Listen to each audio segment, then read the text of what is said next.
एगुणविंशैमम् अध्ययनं मियापुत्तिजम्।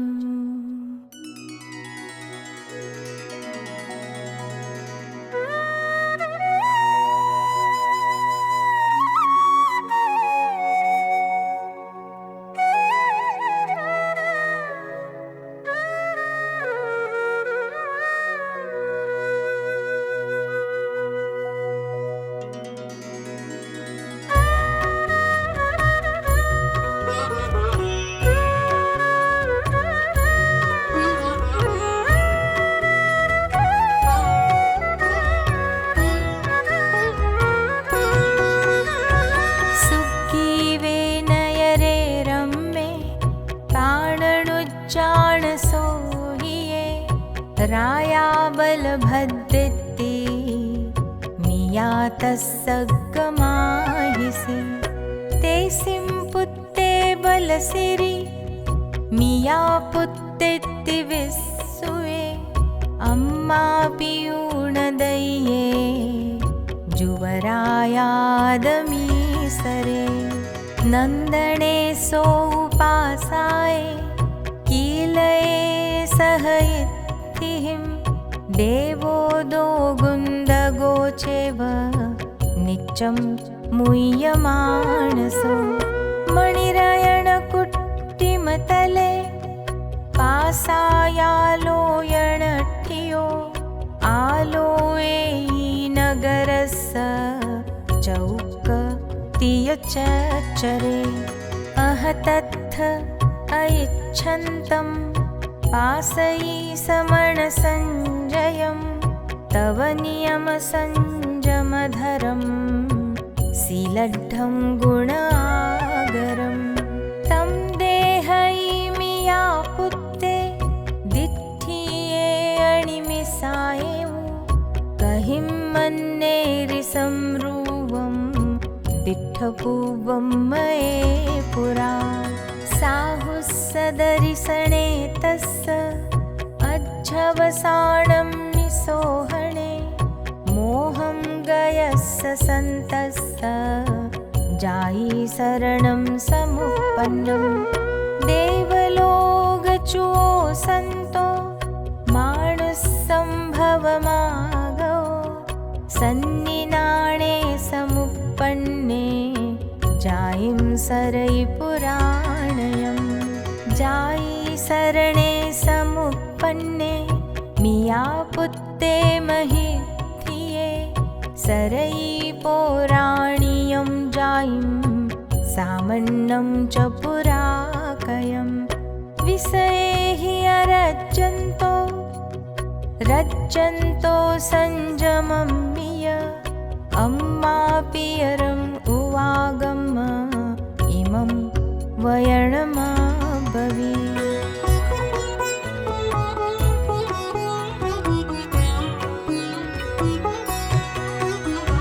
सुयाणि मे पञ्चमहवयाणि नरेषु दुःखं च तिरिखजोनिषु निविन्नकामोमि महन्नवाओ अनुजानः पवयिष्याम्यम् अम्मतायमये भोगा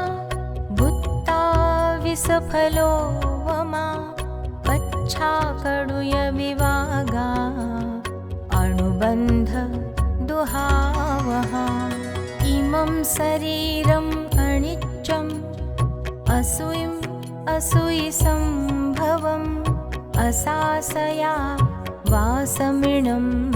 दुःखकेशाणभायणम् असासये शरीरं मे रयिं नो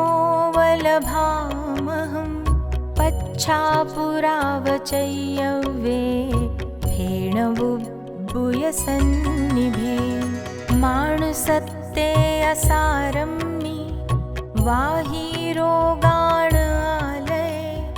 जरामरणघत्थं खणं पीनरमामहं जन्मं दुःखं जरा दुःखं रोगाय मरणाणि अहो दुःखो संसारो जत्थकी सन्ति जन्तवो खित्तं वत्थुं हिरण्यं च उत्तदारं च बन्धवा चैत्ताणम् इमं देहं गन्तव्यम् अवससमे जहाँ किं पागफलाणं परिणामो न सुन्दरो एवं भुत्ताणभोगाणं परिणामो न सुन्दरो अद्धाणं जो महन्तं तु अपाहेयोपवज्जयि गच्छन्तो सो दुहि होयि जुहातन्हाय पीडियो एवं धम्मम् अकाहुणं जो गच्छै परं भवं गच्छन्तो सो दुहि होयि बाहिरोगेहिं पीडियो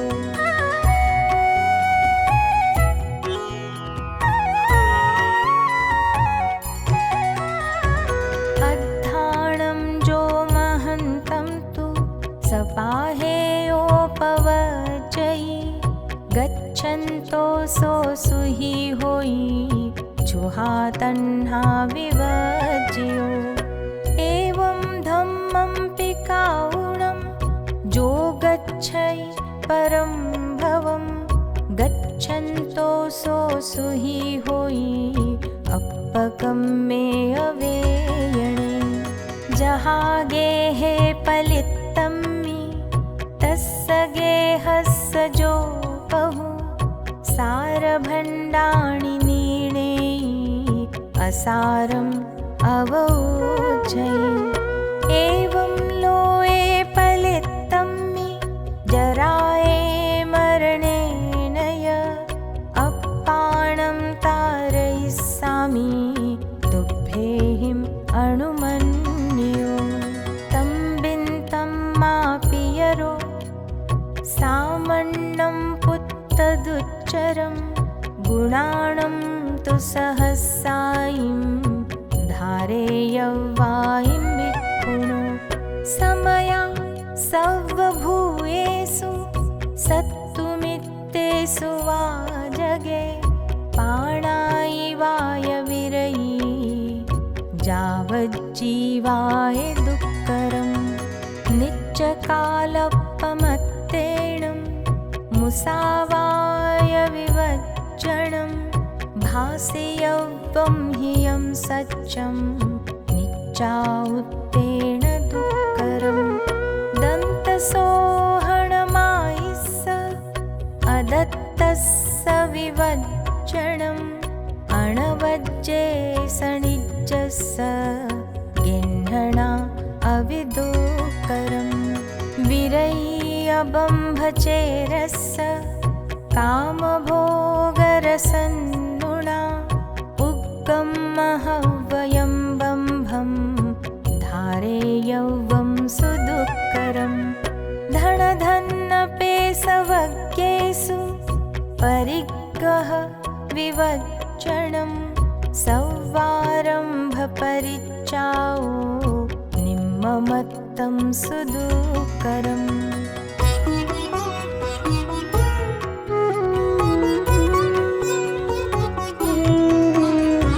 चौविहे विहारे रायि भोयणवज्जना सन्निः सञ्चोचेव वज्जेयवो सुदुःकरो चुहातन्हायसि उन्नं दंसमसग वेयणा अक्कोसा दुःखसेज्जाय तणफासा जल्लमेवय तालणा तज्जणा चेव वह बन्धपरिसहा दुःखं भिक्खायरिया जायणाय लाभया कावो या जायिमा वित्ति केसलो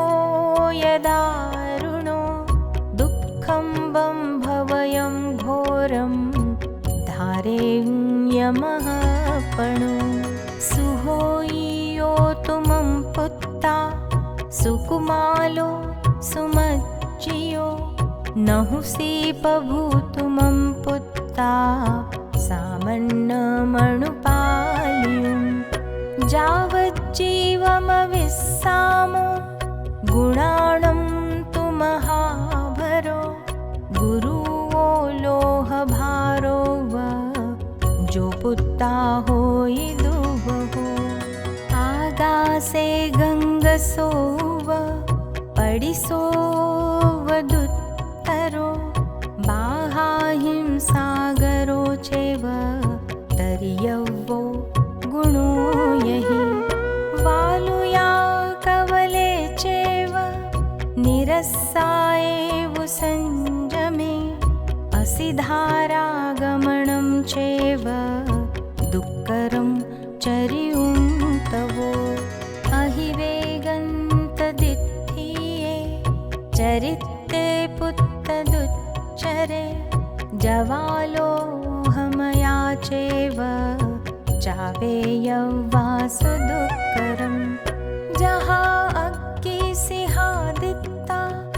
पाऊं होई सुदुःकरं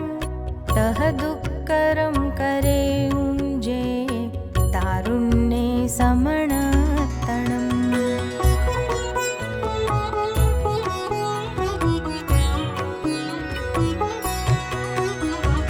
जहा दुःखं भरेऊं जे होई वायस्स कोत्थलो तहा दुःखं करेऊं जे कीवेणं समणतणं जहा तुलाए तोलेऊं दुःकरं मन्दरो गिरि तहा निहुयं निसङ्कं दुःकरं समणतणं जहा भूयाहिं तरियुं दुःकरं रयणागरो तहा अणुवसन्तेणं दुःकरं दमसागरो भुञ्जमाणुस्सये भोगे पञ्चलक्षणये तुमं भुत्तभोगितौ जाया पच्छाधम्मं चरिष्यसि तं विन्तं मापियरो एवमेयं जहापुडम् इह लोये निप्पिवासस नत्थि किञ्चिवि दुःकरं सारीरमाणसा चेव वेयणाओ अनन्तसो मये सोढाओ भीमाओ असैं दुःखभयाणिय जरामरणकन्तारे चाहुरन्ते भयाकरे मये सोढाणि भीमाणि जम्माणि मरणाणिय जहाइहं मगणी उन्नो इत्तोणन्तगुणे तहिं नरे सुवेयणा उन्हा अस्साया वेयामये जहाइमं इहं सीयं इत्तोणन्तगुणं तहिं नरे सुवेयणासीया अस्साया वेयामये कन्दन्तो कन्दुकुम्भिसु उड्ढपाओ अहो सिरो हुयासणे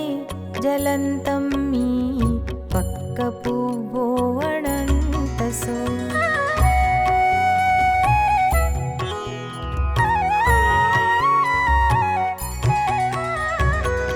महादवग्गी संकासे मरुम्मी वैरवालुए कलम्बवालुयाएय दड्ढपुवो अनन्तसो रसन्तो कन्दुकुम्भीसु उड्ढं बद्धो अबन्धवो करवत्तकरकयायिहिं छिन्नपुवो अनन्तसो ऐतिक्खकण्टगायिन्ने तुङ्गे सिंवलिपायवे खेवियं पासबद्धेणं कुड्ढो कड्ढाहिं दुःकरम् महाजन्ते सुच्छुवा आरसन्तो सुभेरवम् पीलियोमि सकं मेहिं पावकं मोअणन्तसो कुवन्तो कोलसुणेहिं सामेहिं सबलेहिय पाडियो फालियो छिन्नो विफुरन्तो अणेगसो असिहि अयसि वन्नाहिं भल्लीहिं पट्टिसेहिय छिन्नो भिन्नो विभिन्नो य पोयिन्नो पावकं मुणा अवसोलो हरहे जुत्तो जलन्ते समिलाजुए चोइयो तोत्त जुत्ते ही रोज्झो वाजह पाडियो हुयासणे जलन्तम्मि चियासु महिसो विव दड्ढो पक्को य अवसो पावकं मेहि पावियो बलासण्डासतुण्डेहिं लोहतुण्डेहि पक्किहिं विलुट्टो विलवन्तोऽहं ढङ्कगिद्धेहि नन्तसो तह्नाकिलन्तो धावन्तो पत्तो वेयरणिं नदीं जलं पाहीति चिन्तन्तो खुरधाराहिं विवायो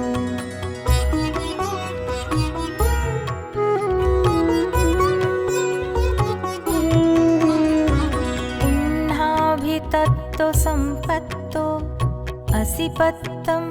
महावणम् असिपत्तेहिं पडन्तेहिं छिन्नपुवो अणेगसो मुक्करेहिं मुसन्धीहिं सूलेहिं मुसलेहिय गयासंभग्गगत्तेहिं पत्तं दुःखम् अनन्तसो खुरेहि तिक्खधारेहिं छुरियाहिं कप्पणीय कप्पियो फालियो छिन्नो उक्कत्तो यणेगसो पासेहिं कूडजालेहिं मियो वावसो अहं वाहियो बद्धरुद्धो बहुसोचेव विवायो गलेहिं मगरजालेहिं मच्छो वावसो अहं उल्लियो फालियो गहियो मारियो यणन्तसो विदंसयेहि जालेहिं लेप्पाहिं सौणो विव गहियो लग्गो बद्धोय मारियो यणन्तसो कुहाड परसुमाईहिं वड्ढईहिं दुमो विव कुट्टियो फालियो छिन्नो तच्छियो यणन्तसो चवेडमुट्ठिमाईहिं कुमारेहिं मयं पिब ताडियो कुट्टियो भिन्नो चुन्नियो यणन्तसो तत्तायिं तम्बलोहायिं तौयायिं सीसयाणिय पायो कलकलन्तायिं आरसन्तो सुभेरवम् तुहं पियायिं मनसायिं खण्डायिं सोल्लगाणिय खावियो मिसमन्सायिं अग्गिवण्णायिं नेगसो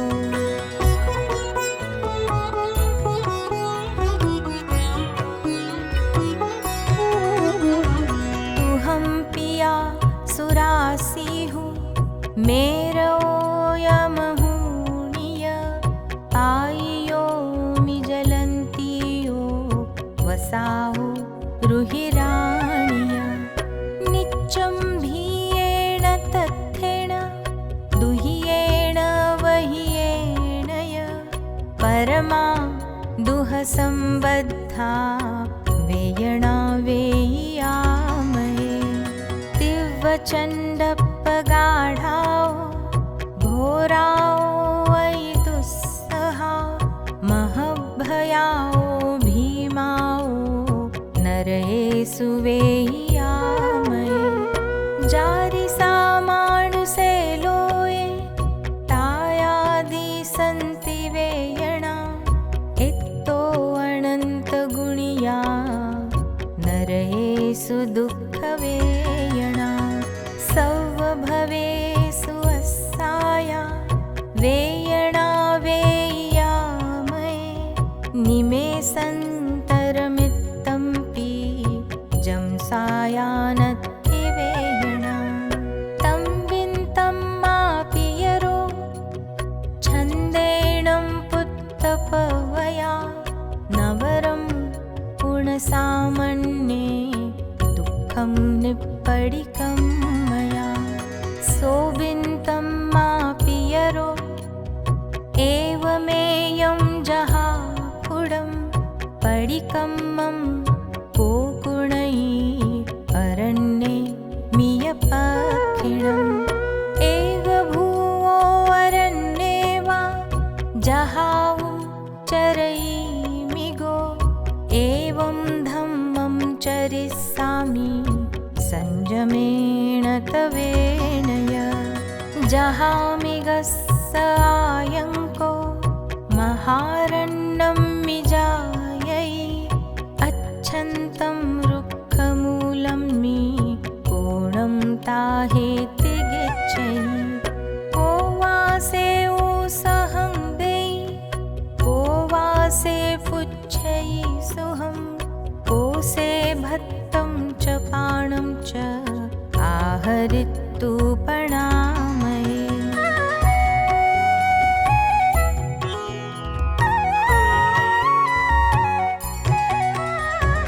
जयायसे सुहि होयि तया गच्छै गोयरं भत्तपाणस्य अट्ठाये वल्लराणि सराणिय खायित्ता पाणियं पाऊं वल्लरेहिं सरोहवा मिगचार्यं चरिताणं गच्छै मिगचार्यम् एवं समुत्थियो भिक्खु एवमेव अनेगो मिगचार्यं चरिताणम् उड्ढं पक्कमयि दिशं जहामिगे एग अनेगचारि अनेगवासे तुवगोयरेय एवं मुनिगोयरियं पवित्रे नो हि लयनो वियखिंसयेच्चा मिगचार्यं चरिष्यामि एवं पुत्ता जहासुहम् अम्मा पियुहिम् अणुन्नाओ जहायि उवहिं तौ मियचार्यं चरिष्यामि सर्वदुःखविमोक्षणीं तुभ्येहियं अणुन्नाओ गच्छ पुत्त जहासुहम् एवं सोऽम्मापि यरो अणुमाणितान् बहुविहं ममत्तं छिन्दयिता हे महानागोपकञ्चुयम् इत्थिं वित्तं च मित्तेय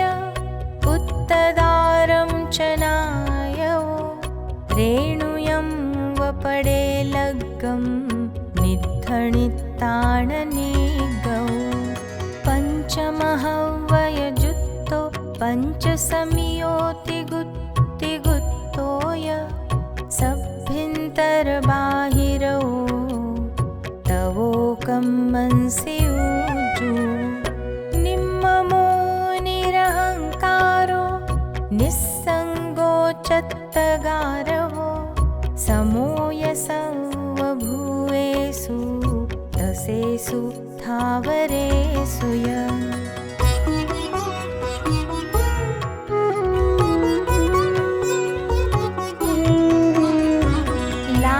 लाभालाभेषु हे दुःखे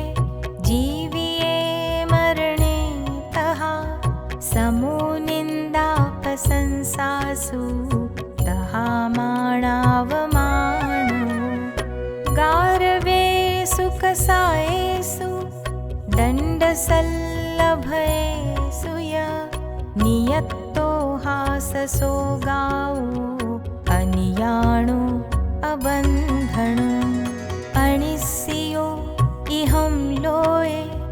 परलोये अणिस्यो वासी चन्दनकप्पोय असणे अणसणे तः अप्पसत्थेहिं दारेहिं सवो